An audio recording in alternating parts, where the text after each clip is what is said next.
Bismillahirrahmanirrahim. Assalamualaikum warahmatullahi wabarakatuh.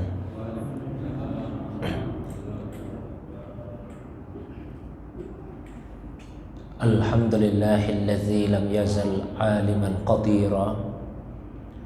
Wa sallallahu ala sayyidina Muhammadin alladzi arsalahu ilan nasi basyiran wa nazira, wa ala ali Muhammadin wa sahbihi wa sallama tasliman katsira, amma ba'du. Bapak Ibu hadirin sekalian, jamaah maghrib yang semoga dirahmati, dimuliakan oleh Allah Subhanahu wa ta'ala. Alhamdulillah, segala puji tentunya hanyalah miliknya Allah Subhanahu wa ta'ala semata-mata. Dialah Allah yang maha pengasih, maha penyayang. Allah yang telah mencipta, menjaga, memelihara seluruh alam semesta. Allah yang maha memiliki, maha menguasai hari pembalasan. Hanya kepadanya kita semua beribadah, dan hanya kepadanya kita semua beristi'anah, meminta pertolongan.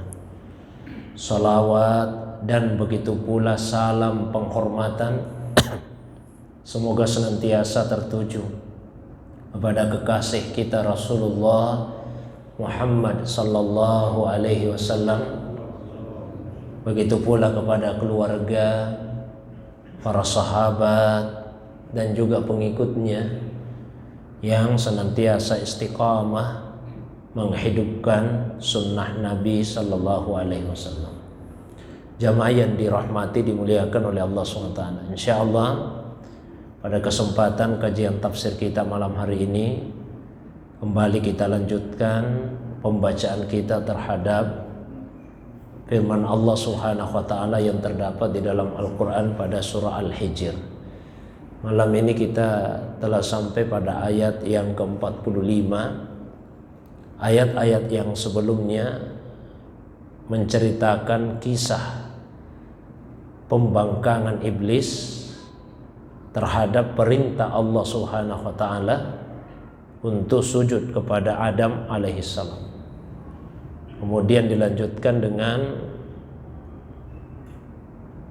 pemberitahuan Allah Subhanahu wa taala bahwasanya neraka jahanam itu adalah tempat bagi orang-orang yang ingkar kepada Allah Subhanahu wa taala. Maka setelah Allah Subhanahu wa taala menjelaskan mengenai siksa atau hukuman bagi orang yang ingkar yang berupa neraka jahanam tadi, pada ayat yang ke-45 Allah Subhanahu wa taala menguraikan kelompok manusia yang sebaliknya, yaitu mereka yang bertakwa kepada Allah dan ganjaran yang akan mereka peroleh. Allah berfirman, A'udzubillahi minasyaitonirrajim. Innal muttaqina fi jannati wa uyun udkhuluha bisalamin aminin. Innal muttaqin, sesungguhnya orang-orang yang bertakwa itu fi jannatin wa uyun, akan berada di dalam surga-surga yang di dekatnya ada uyun, ada mata air yang mengalir. Kemudian Allah memerintahkan kepada mereka, udkhuluha bisalamin aminin, masuklah kalian ke dalam surga dengan salam, dengan penuh keselamatan, penuh kesejahteraan, aminin, dan juga dalam keadaan aman, terhindar dari hal-hal yang buruk. Jadi dalam ayat ini Allah Subhanahu wa taala secara gamblang menyampaikan bahwa bagi orang yang bertakwa itu tempatnya adalah surga dan di dalam surga dia akan mendapatkan keselamatan, kesejahteraan, dan juga perasaan aman. Takwa itu sesuatu yang abstrak. Nabi SAW dalam sebuah hadis pernah menyampaikan, at-taqwa hahuna, takwa itu di sini. Wa yusiru ila sadrihi salasa marrat, dan beliau menunjuk ke dadanya itu sebanyak 3 kali. Jadi takwa ini abstrak sifatnya.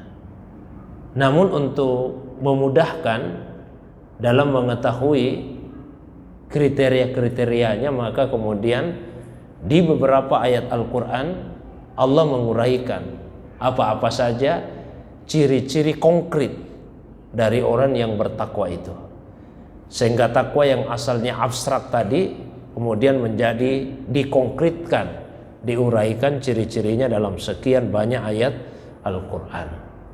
Kita bisa baca misalnya di surah Al-Baqarah ayat 1 sampai ayat 5, begitu juga di surah Ali Imran ayat 133 dan seterusnya, yang menjelaskan ciri-ciri orang yang bertakwa kepada Allah SWT. Yang pada intinya orang yang bertakwa itu intinya ada 2. Yang pertama, yang baik hubungannya dengan Allah Subhanahu wa taala. Yang kedua, yang baik hubungannya dengan sesama manusia. Itu inti ketakwaan. Hubungan baik dengan Allah dan hubungan baik dengan sesama manusia. Baiknya hubungan dengan Allah itu ditandai dengan senantiasa menjaga sholat. Kemudian kalau berbuat dosa, maka ia bersegera meminta pengampunan kepada Allah SWT. Itu diantara ciri hubungan yang baik dengan Allah. Kemudian hubungan yang baik dengan sesama manusia, diantaranya yaitu kemurahan hati, kedermawanan, kesiapan untuk memberikan bantuan yang bersifat material kepada mereka yang butuh, dan juga sekaligus kelapangan hati untuk memberikan pemaafan ketika ada yang melakukan kesalahan. Nah, itu ciri dari orang yang baik hubungannya, baik itu dengan Allah maupun yang baik hubungannya dengan manusia. Kalau dua-duanya sudah terakumulasi pada seseorang, berarti dia adalah orang yang bertakwa. Maka orang yang bertakwa bukan hanya mereka yang rajin salat saja. Selain salat wajib, dia juga salat sunnah. Bukan hanya yang banyak puasanya. Selain dia puasa wajib, juga puasa sunnah. Bukan hanya yang banyak zikirnya, yang rajin baca Al-Quran. Tapi orang yang bertakwa itu adalah mereka yang juga sekaligus baik hubungannya dengan sesama manusia. Dan itu sangat ditekankan oleh Nabi SAW. Sehingga ketika beliau pertama kali tiba di Madinah, menurut cerita dari seorang sahabat Nabi yang awalnya orang Yahudi, bahkan rahibnya Yahudi yang kemudian masuk Islam, ada 4 pesannya Nabi pertama sekali tiba di Madinah. Ya ayuhan nas, wahai sekalian manusia, afsus salam, sebarkanlah salam. Wa at'imut ta'am, berikan bantuan makanan. Wasilu al-arham, sambungkan tali silaturahim. Kemudian wasallu billail wan nasu niyam, bangunlah di malam hari untuk salat ketika sebagian besar manusia tertidur. Ini kalau kita cermati dari 4 wasiat tadi, 3 diantaranya berkaitan hubungan dengan sesama manusia.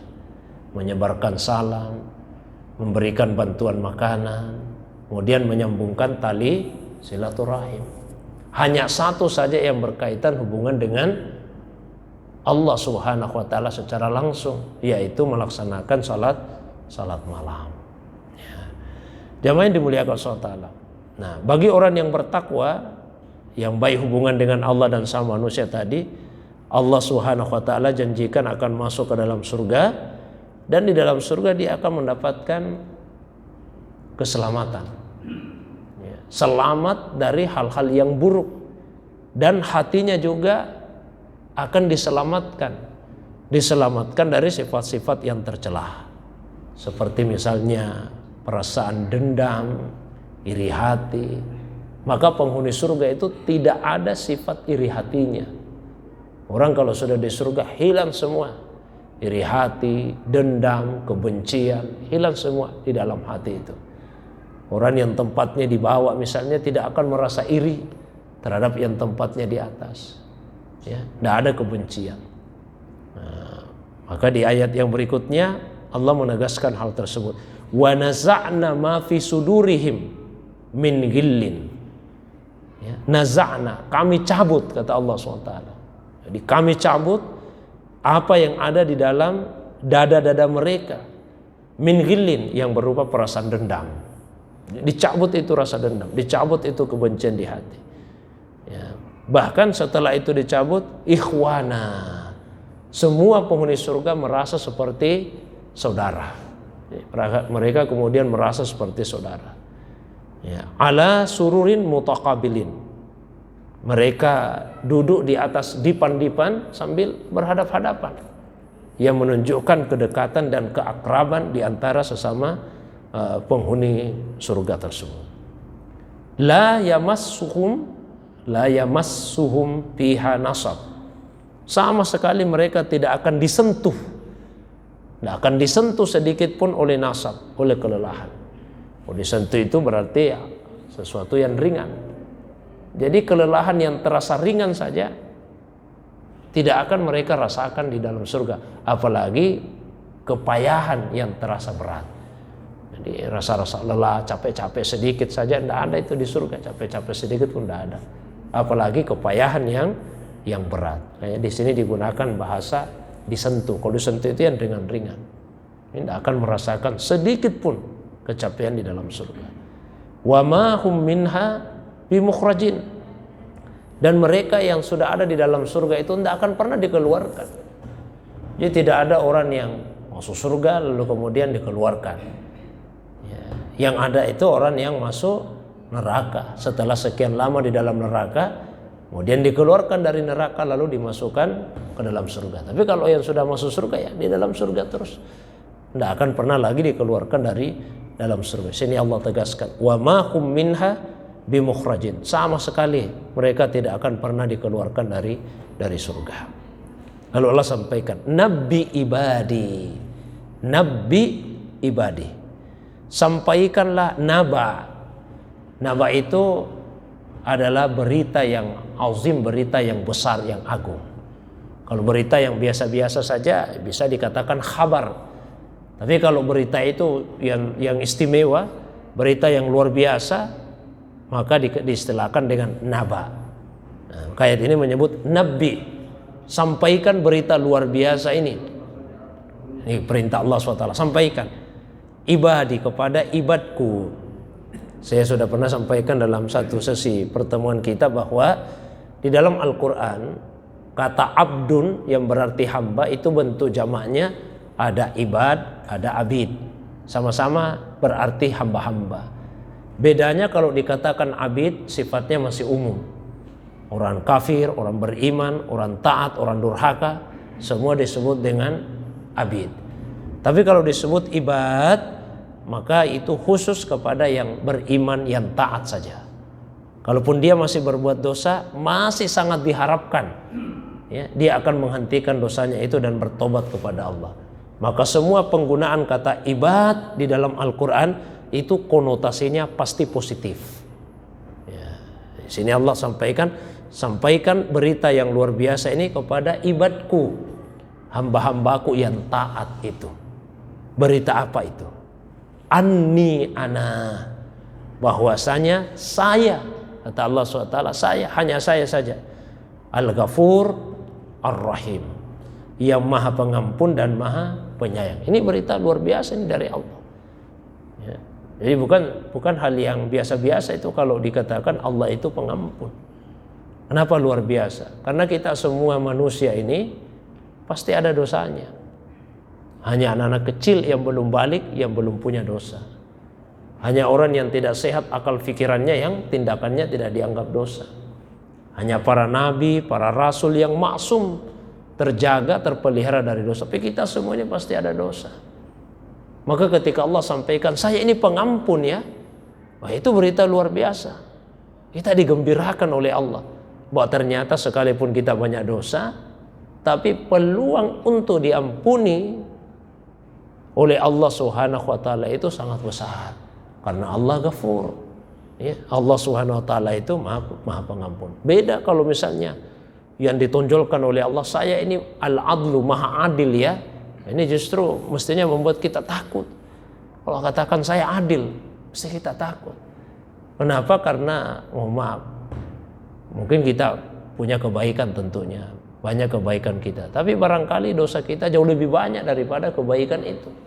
Jadi kalau Allah katakan saya ini Maha Adil, kita mestinya merasa takut. Bahaya ini kalau Allah ini adil, kebaikan saya sedikit, saya akan diberi ganjaran atas kebaikan itu, tapi dosa saya lebih banyak, maka saya akan mendapatkan hukuman atas dosa-dosa itu. Tapi ketika yang disampaikan oleh Allah, saya ini Ghafur, saya ini Maha Pengampun, maka itu jauh lebih menggembirakan hati kita. Ternyata Allah SWT Maha Pengampun. Bukan hanya sekadar pengampun atas dosa-dosa kita, tapi Allah itu Rahim. Allah Subhanahu wa taala Maha Penyayang. Nah, biasanya kalau seseorang itu diberikan kabar gembira dan dia terlalu gembira, kadang-kadang terlena. Kadang terlena. Orang gembira sekali biasa terlena, akhirnya lupa diri. Maka Allah kemudian memberikan peringatan supaya kita tidak terlena dalam kegembiraan. Oh, saya pengampun ya, saya penyayang ya. Tapi jangan lupa, wa anna azabi, saya juga punya azab. Saya juga punya azab. Dan azab saya itu huwal azabul alim, adalah azab atau siksa yang pedih. Ya, ada beberapa sifat al-azab dalam Al-Quran. Ada azabun muhin, azab yang menghinakan. Ada azabun azim, azab yang besar. Ada al-azab al-alim, azab yang pedih. Kalau dikatakan azim berarti dia besar dari segi kuantitasnya. Tapi kalau dikatakan dari segi kualitasnya. Kalau dikatakan alim, maka siksa itu membuat sakit secara fisik. Ya, jadi orang di neraka itu akan sakit secara fisik. Tapi kalau dikatakan muhin, maka azab itu menghinakan, bukan secara fisik. Hal-hal yang bersifat non fisik. Ada sesuatu yang tidak menyakiti fisik kita, tapi menyakiti kejiwaan kita. Misalnya kalau ada, mohon maaf, ada yang mengejek, ada yang menghina, ya fisik kita tidak terluka apa-apa, tapi hati kita yang kemudian terluka. Jadi orang di neraka itu sudah pedih, dia rasakan pada jasmaninya, dia juga merasa terhina di dalam dirinya. Jamaah yang dimuliakan oleh Allah SWT, saya kira itu beberapa ayat yang sempat saya bacakan malam ini. Sebagaimana biasa saya berikan waktu yang lebih lapang kalau ada yang ingin didiskusikan.